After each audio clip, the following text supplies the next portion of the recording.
Venezuela stunned. Thousands of U.S. Marines arrive in the southern Caribbean, Maduro on high alert.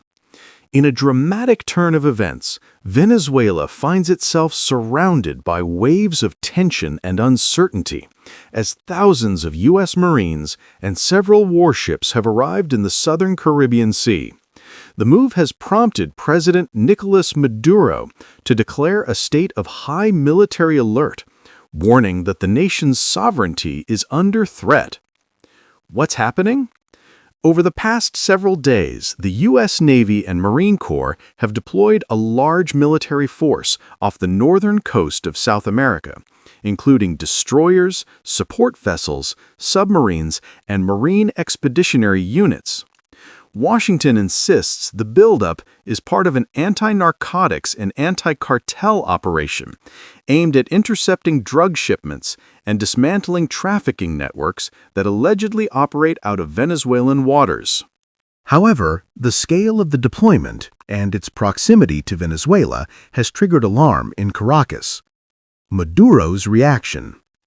President Maduro has denounced the move as a direct act of aggression, accusing Washington of preparing for a provocation or invasion under the disguise of counter-narcotics operations.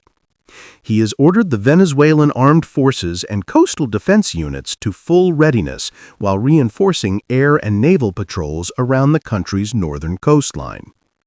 Venezuela will not be intimidated, Maduro declared in a televised address, warning that any violation of the nation's maritime borders would be met with force. Why now? Tensions between the U.S. and Venezuela have long simmered. Washington has accused Maduro's government of corruption, drug trafficking, and supporting transnational criminal groups, allegations that Caracas denies.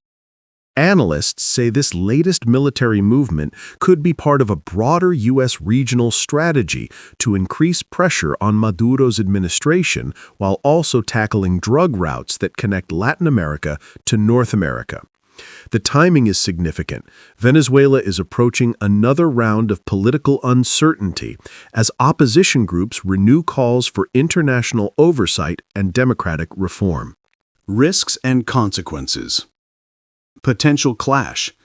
Any miscalculation at sea could spark a dangerous confrontation between U.S. and Venezuelan forces.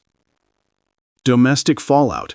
Maduro may use the crisis to consolidate internal control, intensify military mobilization, and suppress opposition under the pretext of national defense. Regional ripple effects. Neighboring Caribbean and Latin American nations are watching nervously, fearing the situation could escalate into a broader conflict. Economic and humanitarian impact.